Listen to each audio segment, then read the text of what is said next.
Enggak lah, saya kasih murah dah. 140. Tapi utang ya? Dah, utang jangan.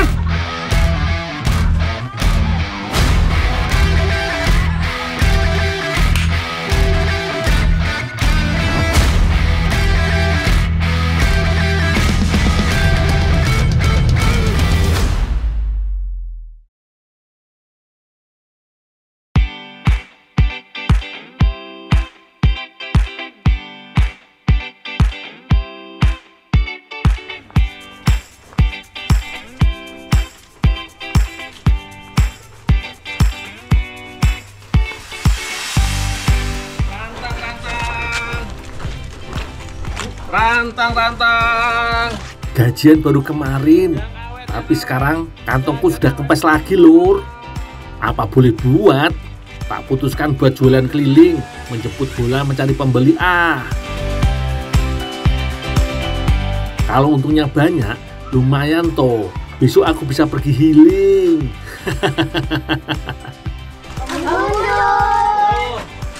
Rantang. Rantang. Halo, Dul. Rantang, Bu. Berapa rantang?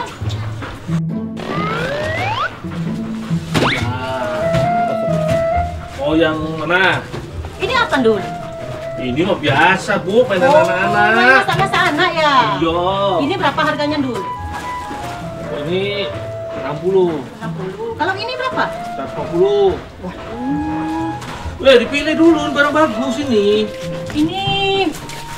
Ini bisa ditawar nggak? Boleh lah sedikit. Kalau 70 gimana? 70. Enggak lah, saya kasih murah dah. 140. Waduh. Boleh dipilih barangnya. Gini aja dulu. 100 aja ya. Udah 130 lah, Bu. 100 aja dulu. 100 aja ya. 100 aja ya. Yaudah, Bu. Yaudah, Bu, 100.000 nggak apa-apa. Yaudah, 100.000 nggak apa-apa. Tapi utang ya? Nah, kalau utang jangan. Utang dulu. Jangan lah, kalau Ya, utang. aku nggak bisa. Apes, Lur. Utang mah 150. Gimana bisa cepat kaya kalau begini ceritanya? Bu.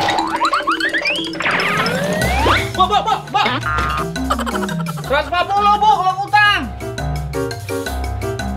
Nawar. Utang lagi. 50.000 mah. Harga bandar. 100.000 harga bandar. Bu, utang 150 ya, Bu ya. 150, Bu, utang, Bu.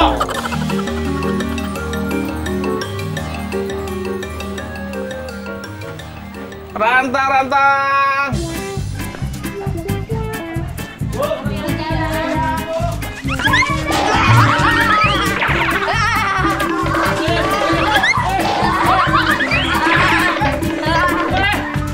Oh, dasar anak-anak, anak siapa sih itu? Orang jualan lagi apes. Rantang. Rantang, Bang. Rantang, Bu. Ya. Berapa, Bang? Murah, Bu, 150. Kalan itu bisa nawar nggak? Boleh ditawar. Kalau dapat 100 saya ambil ya. Udah 130 lah, Bu. Modalnya 100. Aduh. Ya? 100. Ya sudah. Udah dah. Bikin ya. Biar nggak? Iya, Bu. Dua ya.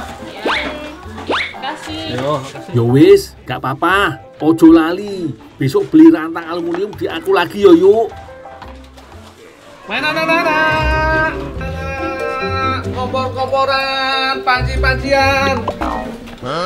Duh, kok ya kebelet pipi segala. Lur, tak tinggal ke belakang sebentar. Itu ada mainan bundel. Iya ya. Kita akan mengambil. Om Gundulnya nggak ada. Kita bayarnya gimana? Kita besok aja bayarnya, kan rumah Om Gundul dekat. Oh iya ya, kita ambil aja ya.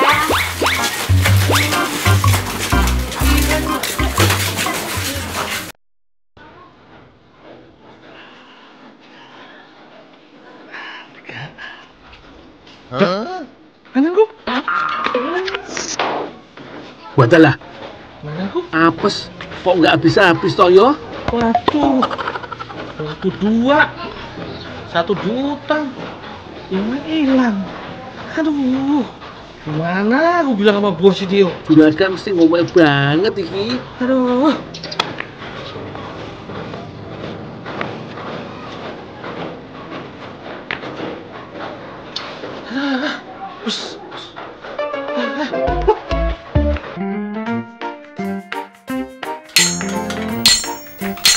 Bu, Mang, maaf. Barang dagangnya habis tapi nggak ada duitnya. Loh, kok bisa, Nur? Itu yang satu diutang mama kabur masuk dalam rumah.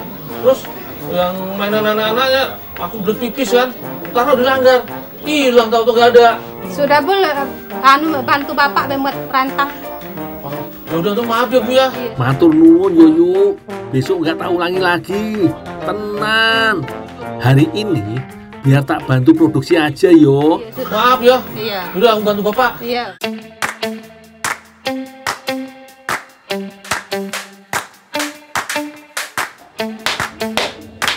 Pabrik rantang aluminium punya juraganku iki terkenal se-Sumatera Selatan, Lur. Lokasinya ada di Kecamatan Tanjung Batu, Kabupaten Ogan Ilir. Rantangnya dibuat langsung pakai tangan, gak pakai mesin. Mulai dari membuat pola di lembaran aluminium sampai memotong seukuran tinggi rantang. Pak, bahan yang siap diketok yang mana Pak? Yang mau digambar? Lu nganter situ belum? Yang ini? Iya. Oh iya Pak. Mang, ini Mang, bahannya Mang. Oh ya, Nur. Tolong lanjut ke. Mau lanjut mulai ini? Iya. Oh iya Mang. Aku nak kasih ke. Iya.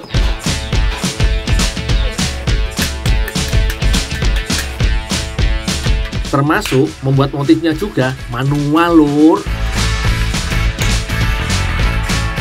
Motif ini sekaligus menjadi ciri khas rantang aluminium produksi Sumatera Selatan. Selain rantang, Ayu juga membuat mainan dari bahan sisa produksi. Karena ukurannya kecil, membuatnya lebih jelimet. Kok iso telaten banget ya, Lur? Nur, Iya Mang. kalau udah selesai, kasih ke dalam. Oh iya Mang.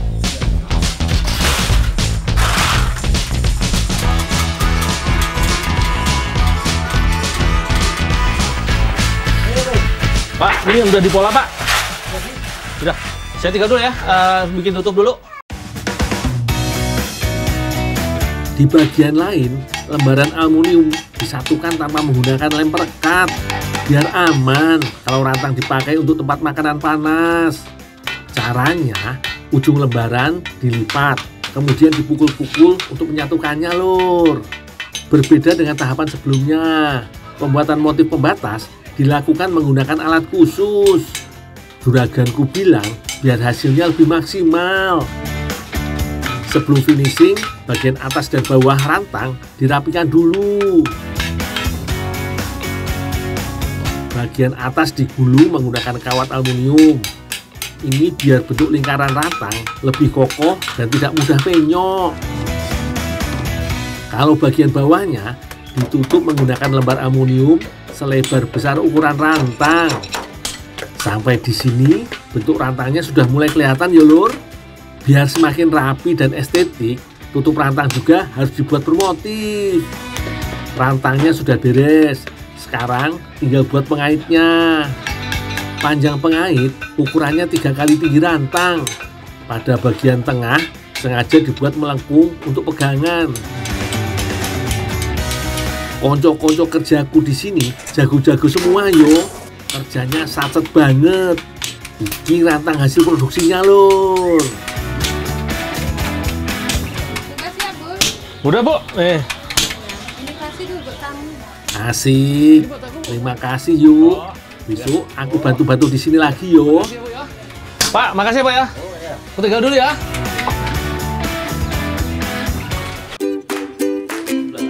Karena sibuk jualan, aku sampai lupa makan, Lur. Pantes saja, perutku keroncongan banget. Tapi senang tenan aku, Mbak Ayu sudah menyiapkan semua bahan untuk masak. Ada anggur, mangga, buah naga, dan buah jeruk. Ada juga singkong dan remahan biskuit warna-warni. Mau bikin opo toh? Sabar yo Lur, aku juga penasaran banget iki. Lu dari mana? Udah aku udah dari tadi sampai sini. Cuman aku kerja dulu tadi. Nih, bikin rantang. Pertama, singkong dibelah memanjang biar lebih cepat matang nanti pas dikukus.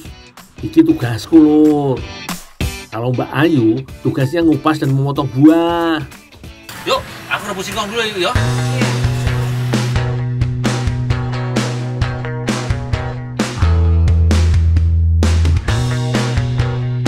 Singkong kukus menghasilkan tekstur yang empuk dan pulen, jadi lebih mudah dicerna. Selain itu, proses pengukusan membantu mempertahankan nutrisi singkong, seperti vitamin C dan antioksidan yang baik untuk kesehatan tubuh. Sambil menunggu matang, Mbak Ayu menyelesaikan tugasnya. Buah-buahan segar ini sengaja tidak dihaluskan, cukup dipotong untuk menjaga tekstur dan seratnya Lur. Singkong kukus selanjutnya digiling pakai alat khusus. Ini hasilnya, getuk singkong yang bentuknya mirip mie.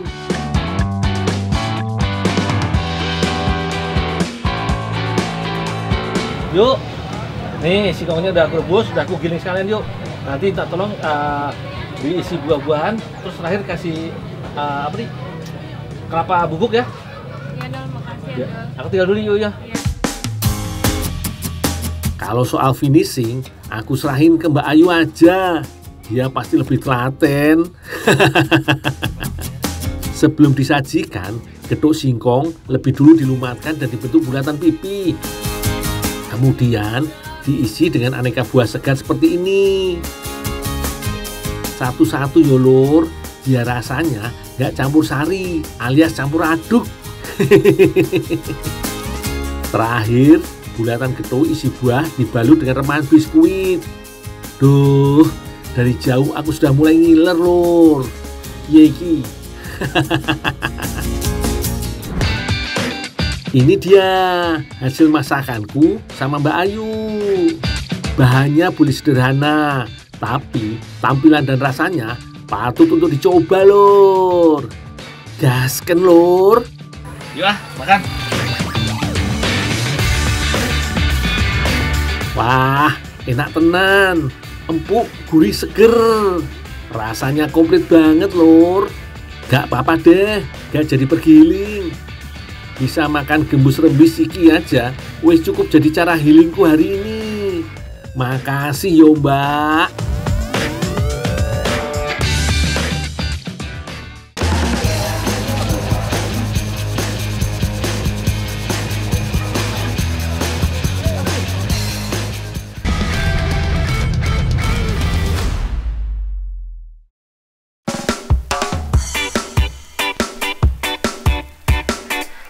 Pasar Banjaran di Kota Kediri inilah yang jadi tempatku bekerja selama di Jawa Timur. Di sini terdapat ratusan pedagang unggas yang menjual aneka dagangannya. Betapa sibuknya aktivitas jual beli dari pagi sampai sore di pasar ini Lur. Seperti biasa, kerjaanku di sini ya cuma bantu-bantu. Istilahnya cuma buruh suruhan aja Lur.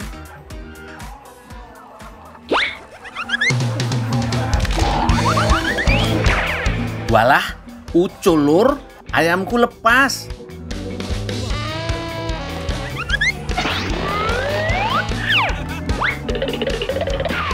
Piye iki? Pagi-pagi udah diajak kejar-kejaran sama ayam.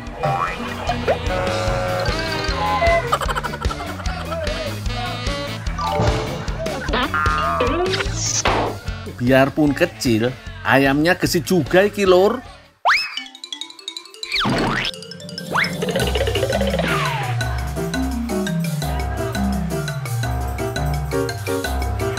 Satu ayam bikin aku jadi ngos-ngosan. Syukurlah bisa ketangkap lagi. Kalau enggak, yo aku harus ganti rugi Lur. Bisa kena omel juragan juga iki.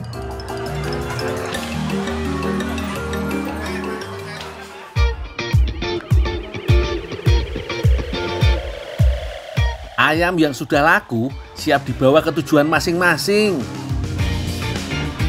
Untuk menghindari stres akibat panas berlebih selama di perjalanan, aku harus mandikan ayamnya dulu.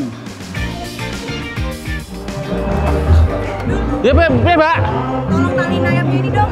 Oh, iya. Walau lelah bercampur aroma ayam yang semerbak, aku harus ikhlas loh. Pangkat! Pengenku sih, moga-moga roda nasib membawaku ke pekerjaan yang lebih baik. Ya, Aku mau kasih tahu kamu. kasih tau apa, Pak? Ada pekerjaan yang bagus banget buat kamu. Pasti kamu suka. Jangan buat aku, Pak. Ya, Keren nggak? keren. Betah deh kamu. Pucuk dicinta, ulam pun tiba. Gak disangka, gak dinyana, aku dapat tawaran kerjaan baru dari Mbak Gia, Lur. Ayo, Lira, duluan, nanti aku susul. Ya. Ya.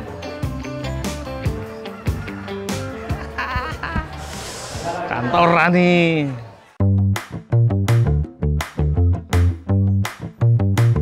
Hari ini aku mau kerja di kantor baru.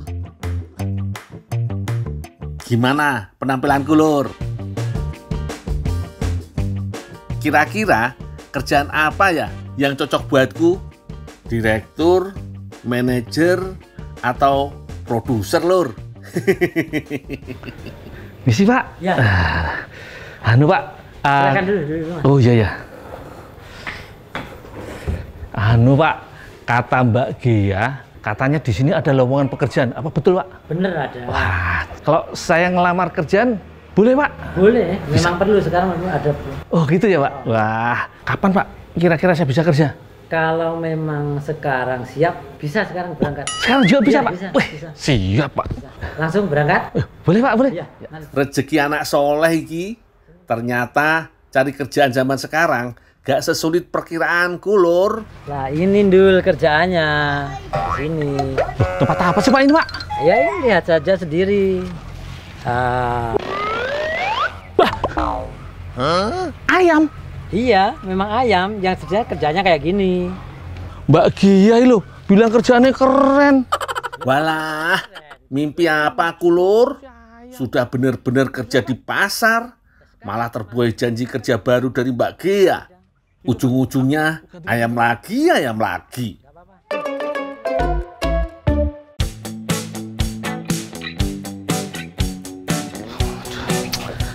Ayam lagi, Mbak Gia.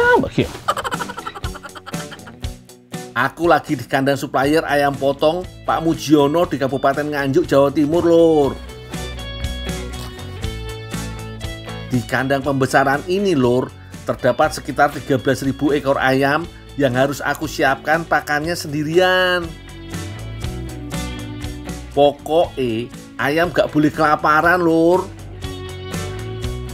Untuk menghindari ayam stres dan mudah mati, temperatur suhu di dalam kandang harus sangat diperhatikan. Beres juga airnya.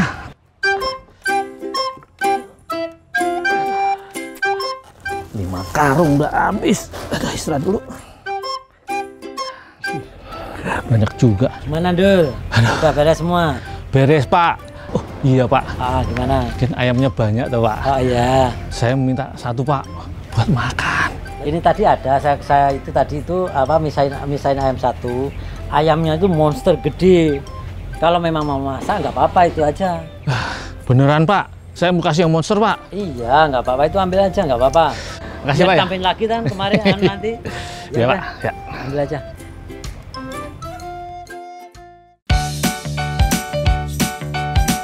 Sekecil apapun berkah harus disyukuri, Lur.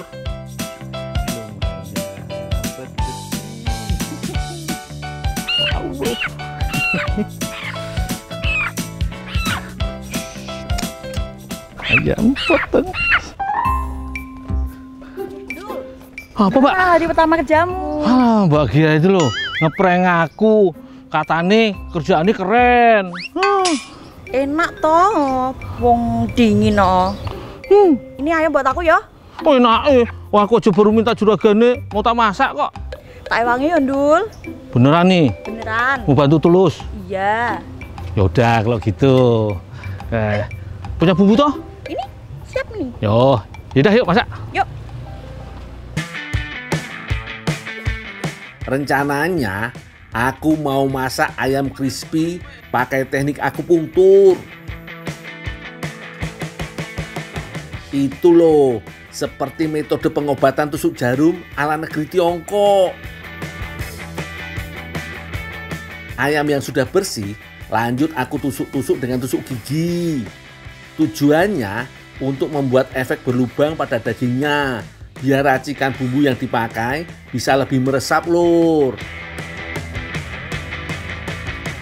Perasan jeruk nipis ditambah taburan garam, kaldu dan lada hanya bumbu pembuka. Pijatan mentega pada ayamnya juga bisa membuat rileks hingga membuat daging jadi empuk. Sambil menunggu bumbu meresap, Mbak Gea sibuk dengan racikan bumbu untuk kuah sambalnya, lur. Ulek bawang putih dan merah bersama dengan cabai. Jangan lupa iris bawang bombay untuk memperkuat aromanya.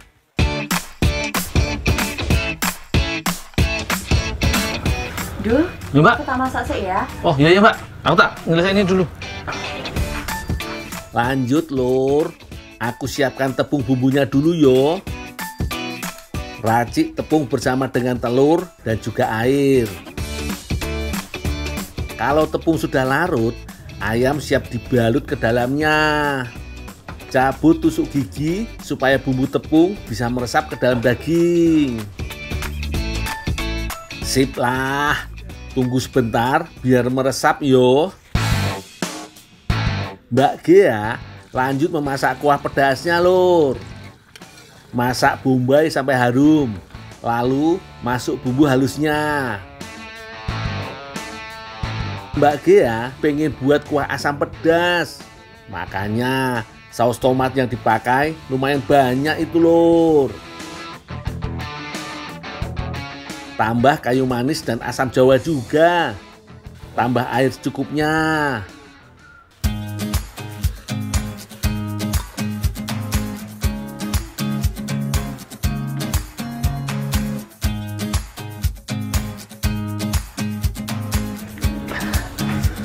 Udah matang Mbak kuah? Udah nih. Udah Mbak, tinggal aja Mbak. Biar aku mau goreng ini ayamnya dulu. Oh iya, tak tinggal dulu ya. Iya.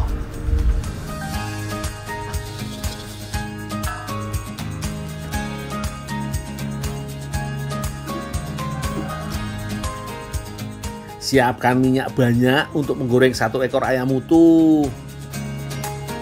Ayam akupunktur yang sudah aku rendam bumbu basah, lanjut aku taburi tepung crispy biar hasilnya jadi renyah. Semakin tebal lapisan tepungnya, yo semakin crispy hasilnya, lur.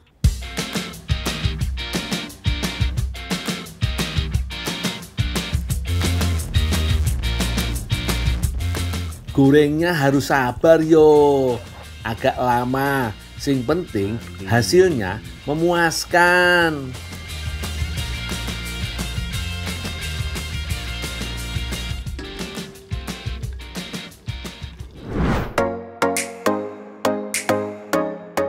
Ini dia, lur, hasilnya.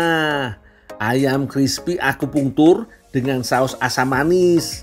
Pasti enak banget iki, lur. Duluan nih Mbak yo. Rasane jos gandos, lur. Teknik memasak akupunktur yang aku pakai benar-benar membuat bumbu meresap sampai ke dalam daging, lur. Lapisan luar kulit ayamnya tetap terjaga kerenyahannya, crispy dan maknyus sekali. Racikan saus sambal asam pedasnya juga juara banget. Perpaduan dengan ayam crispy akupunktur buatanku jadi makin maut cita rasanya. Jos gandos, lur.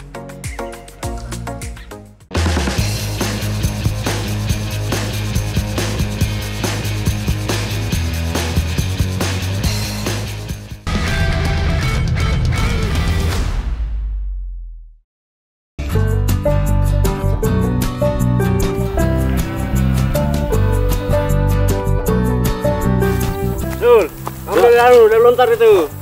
Saya panjangin itu. Oh, ya Pak. Oke. Ya.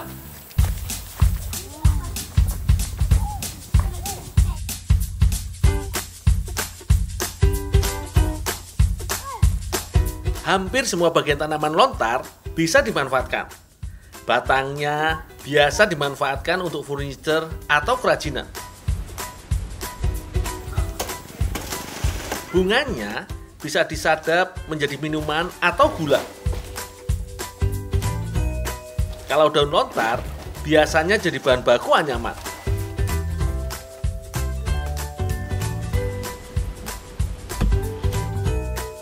Nah, kalau yang sedang kuambil ini buah lontar. Biasanya jadi pelengkap minuman atau bahan kue.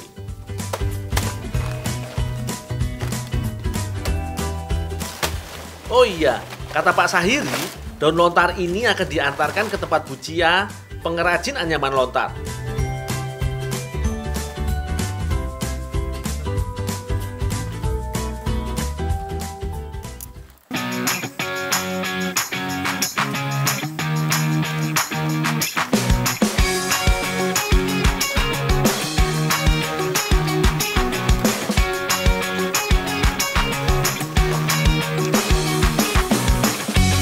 Bapak, ini biar didinya saya buang ya. Iya. Bapak kupas itu buah lontar. Di Desa Balai, Minasate nih, Pangkep, daun lontar dimanfaatkan menjadi kerajinan perabot rumah tangga. Yang dipakai daun lontar muda karena teksturnya lebih lentur.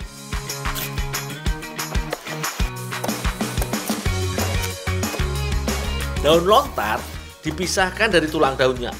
Kemudian diikat satu sama lain dan direndam selama 24 jam. Kemudian daun dijemur hingga kering. Daun kering inilah yang dibuat menjadi anyaman.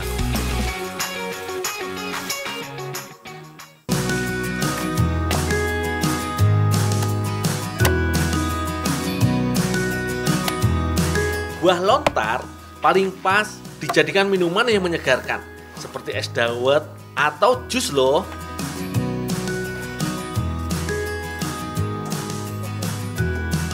Tidak cuma rasanya yang manis, buah lontar juga punya banyak manfaat untuk kesehatan.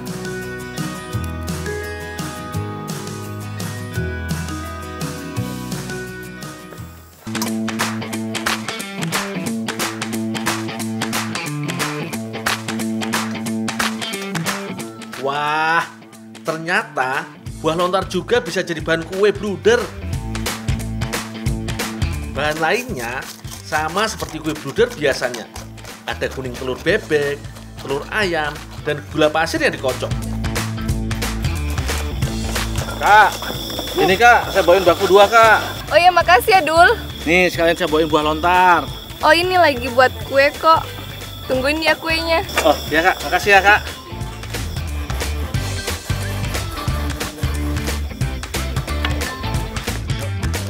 Setelah itu, ditambah pengembang, mentega, dan susu bubuk. Kemudian, dicampur tepung terigu dan air buah lontar hangat.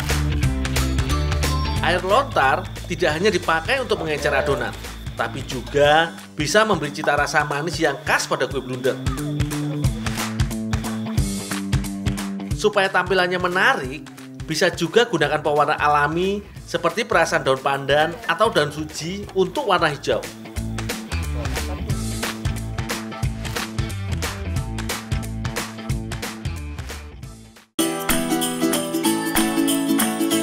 Buah lontar harus diiris tipis-tipis supaya bisa menyebar merata di adonan. Kalau potongannya terlalu besar, buah akan turun dan mengendap di bawah adonan. Kemudian, adonan dibiarkan mengembang sekitar 2 jam. Kalau sudah, tinggal dimasukkan cetakan kue.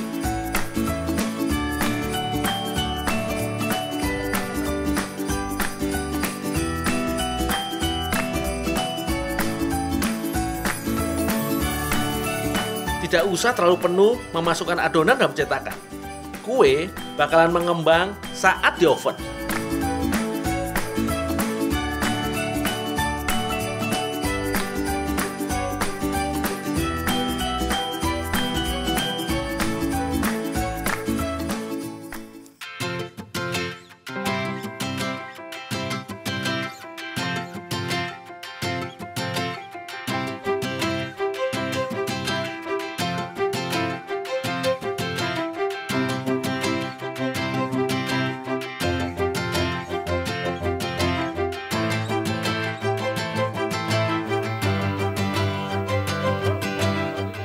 Wah, ternyata rasa kue blunder mantap. Cocok dijadikan cemilan yang mengenyangkan.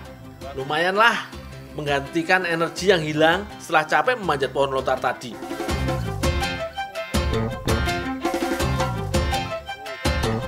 Apalagi katanya buah lontar mengandung gula sukrosa dan glukosa yang bisa menjadi sumber energi.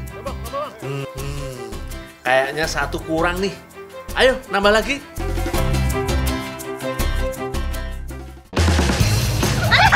Jangan aku sagala samnya, mangkade.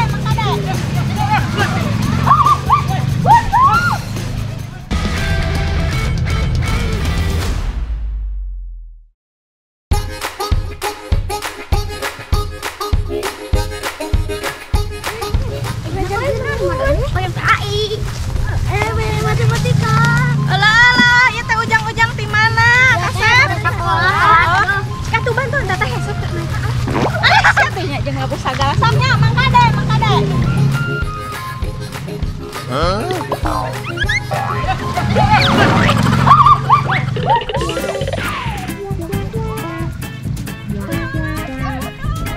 Walah, apes bener aku.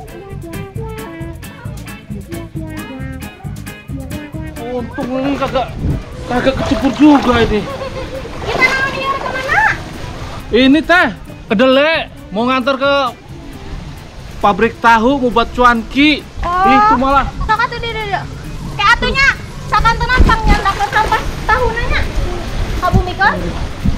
Kampas tahu buat apaan? Buat bikin eta cuan ki. Oh iya. Kayak kamu mikir. Iya. Yuk. Ade. Ayo wae deh nya. Bisa dimarah-marah saya nanti berjuragan.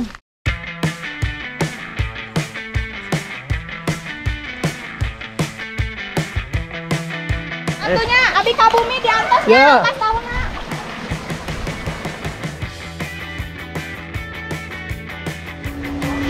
Duh, kunaon eta panase? Iya bang, nyemplung di balong. Tadi anak-anak lari-lari nabrak. Simpan aja sana. Ya, gara-gara nyelamatin ini kacang, saya yang basah. Udah itu ambil aja tahu tuh. Bawa kemana?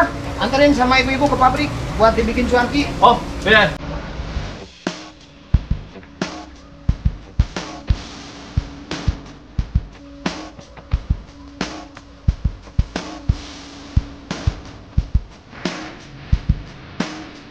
Bu, kalau mana nih, Bu?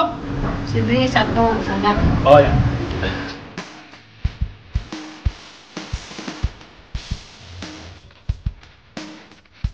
Bu, ada yang bisa saya bantu lagi, Bu? Ya tahu aja dulu ambil ke situ. Betul nggak goreng halal tuh? Bantuin goreng? Ya. Oh, ya, Bu.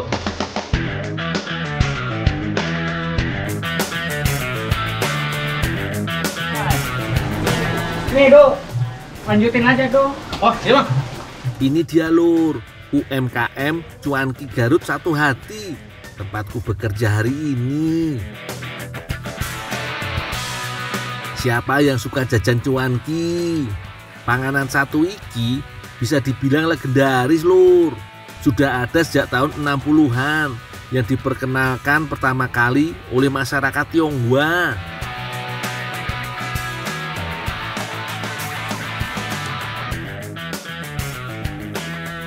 Cuanki suka dibuat guruan sebagai sebuah singkatan lulur yang berarti cari uang jalan kaki. Nah, Cuanki Satu Hati salah satu produsen cuanki yang paling juara di Garut lur. Dalam sehari bisa memasok hingga 100.000 butir cuanki ke pedagang-pedagang di seluruh Garut. Cuanki yang diproduksi oleh Pak Syahid diolah dari kacang kedelai unggulan lur. Makanya gak heran toh kalau sangat digemari para pelanggan setianya.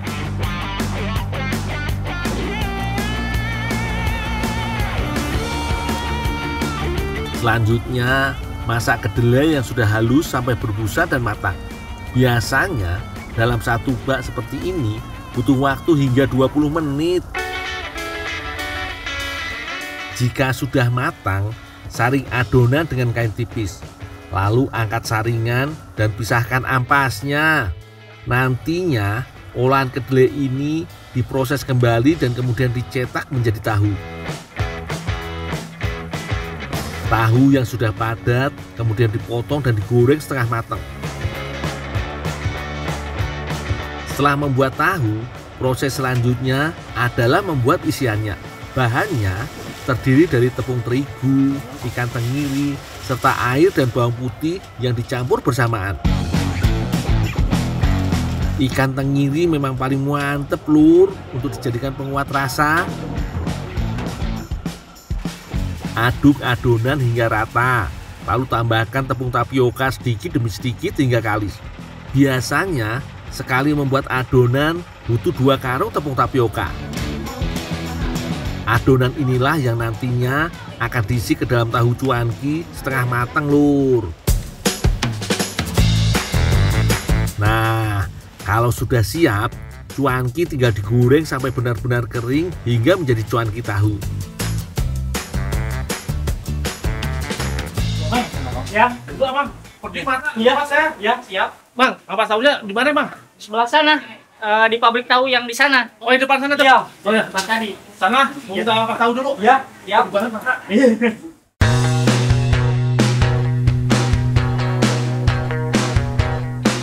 Oh ya, Kang. Ya. Ampas tahunya yang baru masih nggak? Ada banyak ini, banyak.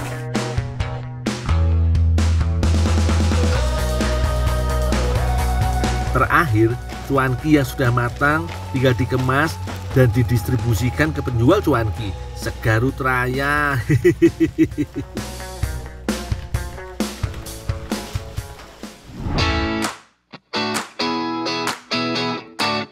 Ternyata Teh Cindy mau mengolahnya menjadi holopsi lur. Holopsi biasa juga disebut kebek roll alias kubis gulung. Cara membuatnya gampang. Untuk isiannya, iris tipis-tipis bawang putih dan bawang merah sebagai penguat rasa. Lalu untuk sayurannya, Teh Cindy menggunakan wortel, buncis, dan daun bawang. Ya, Dul. Ya, buka aja, nggak dikunci. Teh Cindy, ini ampas tahunya udah tak bawain. Iya tumisnya, iya sarang iya di bumbuan pokoknya mah percaya Kak Gundul pasti mantap bumbuna. Tak tumis dulu ya. Ya, sok ada hati-hati ya. Selanjutnya, Teh Cindy menyiapkan saus pelengkap holopsi. Bahannya sederhana aja lur. Iris tipis bawang bombay, kemudian haluskan cabai merah, keriting, dan tomat. Selagi Teh Cindy membuat saus, aku tumis isian holopsinya lur. Tumis bawang putih dan bawang merah terlebih dahulu. Lalu setelah harum, masukkan buncis, wortel, dan daun bawang. Oseng-oseng hingga sayuran setengah matang, lalu tambahkan ampas tahunya. Selain sayur, holopsi biasanya menggunakan nasi sebagai asupan karbohidratnya. Dul, gimana Dul, udah beres? Udah Teh, udah matang nih. Oh iya, sok atuh diteruskan ku abinya. Bade ngadamel ieu numis sambal. Oh iya Teh.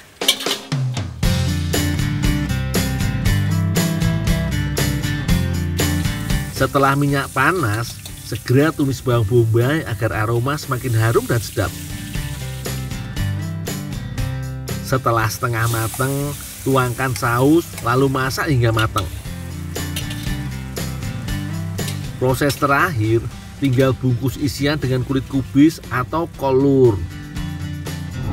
Ambil kubis, lalu letakkan isian di tengah. Lipat bagian kiri kanan kubis, lalu gulung perlahan. Pastikan setiap sisi tertutup rapat agar tidak bocor ya lur.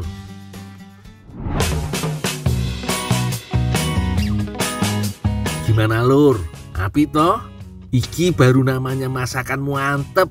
Jangan lupa tuangkan sausnya.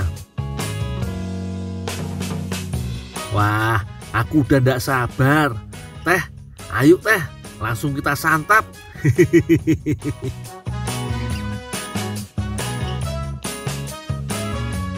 Lur, rasa nih mantep. Isian ampas tahunya lembut dan gurih banget. Selain bumbunya, sari-sari dari ampas tahunya juga menambah cita rasa nih. Ditambah dengan saus tomat serta kubisnya jadi seger banget. Jadi kudapan yang satu ini terasa ringan tapi mengenyangkan. Walah, harus sering-sering nih teh bikin masakan macam iki.